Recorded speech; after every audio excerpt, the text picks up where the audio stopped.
Sul-Americana já tem datas das semifinais. Diretoria do Flamengo estuda a situação de Guerreiro. Tricolor vence de virada o clássico vovô. Aumenta a pressão. Só restam 6 rodadas para o fim do Brasileirão.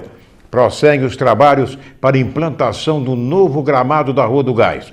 Você vai conhecer o clipe do hino da seleção feito por um campista. Tudo isso e muito mais agora no Esporte Total.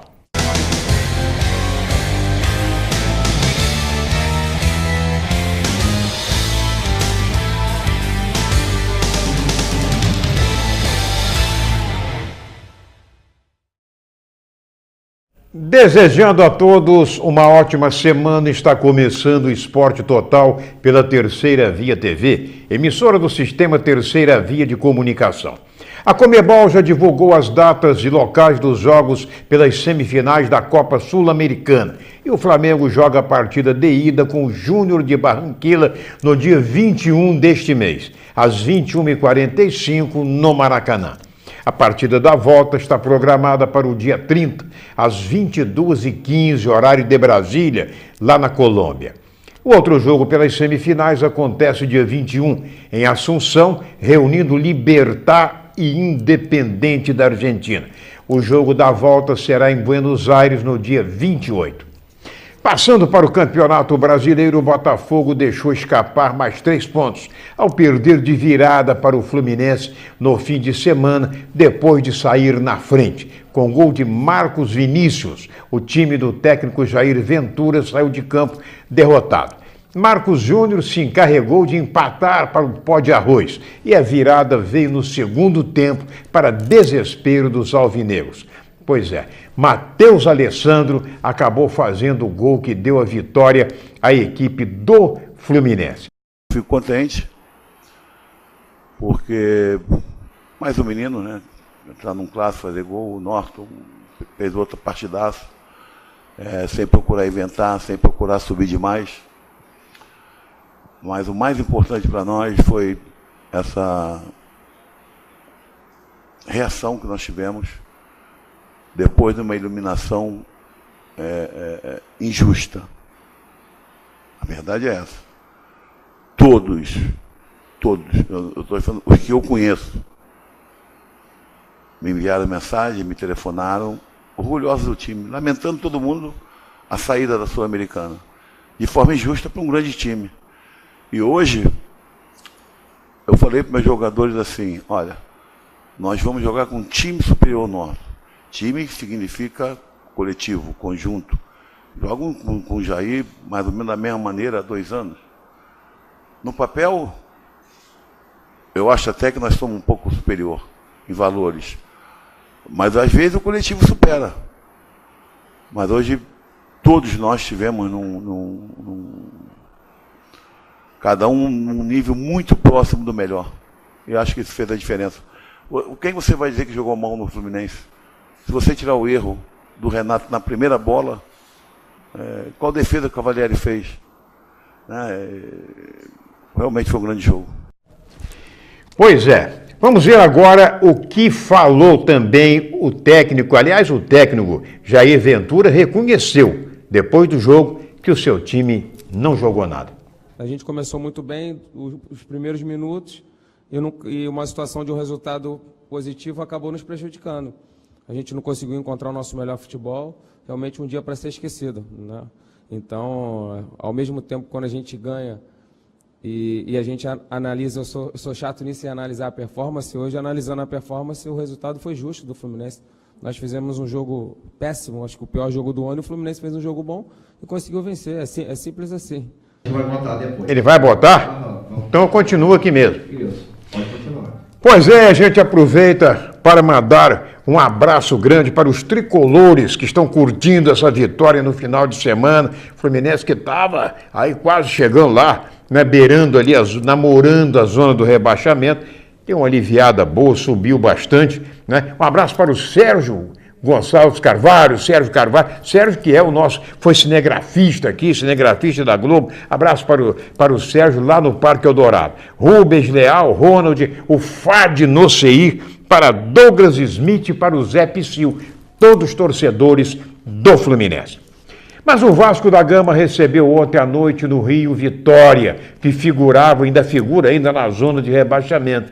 Na verdade, as atenções no clube do Almirante estão mais voltadas para as eleições que vão acontecer amanhã em São Januário. Além de Eurico Miranda, que concorre à eleição, disputam a presidência Fernando Horta e Júlio Bran.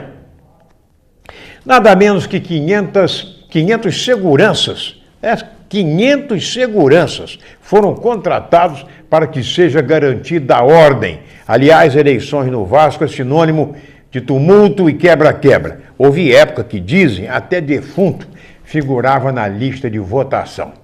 Mas voltando aos gramados, o time dirigido por Zé Ricardo entrou em campo com total apoio da torcida, que exigia uma vitória com autoridade sobre o adversário baiano.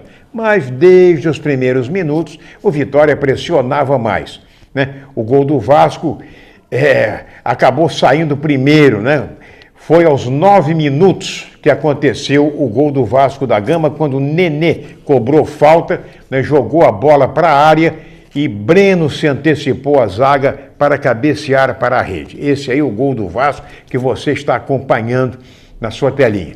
E para se ter ideia da superioridade do Vitória, o time baiano finalizou 11 vezes contra apenas 2 do Vasco no primeiro tempo, com a torcida vaiando o time, também chamando Zé Ricardo de burro. A coisa não foi diferente no segundo tempo. Como água mole em pedra dura, tanto bate, né? Até que fura, o Vitória chegou ao empate aos 46 minutos com André Lima, né? Final 1-1, né? O gol do Vitória. Vocês estão vendo aí, é brincadeira. Depois do jogo, o técnico Zé Ricardo falou como viu a partida. Acho que o Luiz e o Canu vinham travando ali um duelo muito físico também, né? E aí eu não sei o que houve ali, que o Canu falou com ele, eu não conversei com o Luiz ainda. E aí teve aquele tete a tete ali, né? Aquele cara a cara ali, o Weber achou por bem para acalmar os ambos, aplicar o cartão nos dois. Infelizmente a gente não conta com ele para quarta-feira. Vamos dar continuidade ao recondicionamento dele durante a semana para que ele esteja bem contra o São Paulo no próximo final de semana. Pois é, ele falou aí, o Zé Ricardo, sobre justamente o Luiz Fabiano, que para variar, né, peitou lá o adversário, o Canu, né, do Vitória, os dois acabaram recebendo o cartão amarelo. Como o Luiz Fabiano já tinha 2 cartões acumulados, recebeu o 3º cartão e não vai poder enfrentar o Santos na Vila Belmiro na próxima quarta-feira, depois de amanhã. Aliás, o Zé Ricardo falou também sobre como viu a atuação da sua equipe. As consequências são naturais. Quando a gente não consegue encaixar o nosso jogo, a gente ficou um pouco longe um do outro. A gente estava próximo para jogar e longe, como a gente não estava próximo para jogar, quando a gente perdia a bola, a gente estava longe para marcar também. Então deu ao Vitória volume de jogo, né? Vitória tem uma equipe muito leve, uma equipe rápida também, com jogadores que conseguem ter muito bem um contra um para o lado do campo, e foi criando dificuldade. E logicamente que isso vai dando também confiança ao adversário, a ver que a gente não estava tão bem na partida assim. O Mancini foi durante o segundo tempo colocando a equipe mais leve ainda, possível, mais técnica, e a gente tinha as oportunidades de matar no contra-ataque, mas nem isso a gente conseguiu, com apenas uma vez que a gente chegou ao ataque, ou 2, se eu não me engano. Ainda tivemos uma bola na trave, mas acabamos sucumbindo ali ao volume que o Vitória deu, dentro de uma estratégia que a gente tinha treinado com a entrada do André Lima ao lado do Trellis. A gente treinou com a situação de 3 zagueiros, né, o Paulão entrando para poder a gente espalhar a nossa última linha ali, tirar os cruzamentos e ter a frente da área bem coberta. O problema todo é que a gente teve que trazer o Nenê para trás, o Pet para trás, para poder fazer o Jean como 3º zagueiro. Infelizmente, os cruzamentos aconteceram e aí, dentro de uma característica muito forte do André, ele acabou dominando e fazendo o gol. Pois é, hein? Tá feia a coisa. Para completar a tarde péssima dos cariocas, o Flamengo foi a Porto Alegre, saiu na frente com o gol de Everton Ribeiro no primeiro minuto do segundo tempo.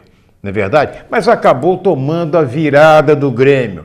tricolor gaúcho marcou 2 vezes com o Everton, né? Jogador que a torcida do Grêmio chama de Cebolinha. É personagem do Maurício de Souza, né? Daquela turma da Mônica. Realmente, parece muito realmente. Ele estava no banco, entrou em campo e no primeiro lance que ele participou, os 24 minutos, empatou a partida. Aos 26, ele acabou fazendo 2-1 para a equipe gremista. E Luan, aos 36, né?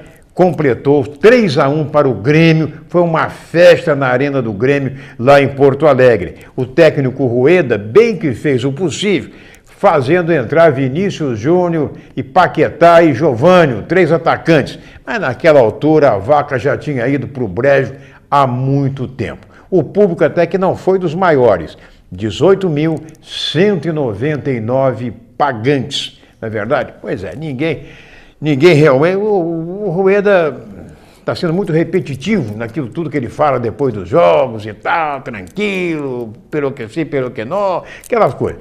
Mas com a vitória do líder Corinthians sobre o vice-líder Palmeiras por 3-2, o time mosqueteiro soma 62 pontos, contra 56 do Santos e 54 do Grêmio e do Palmeiras, fechando aí o G4.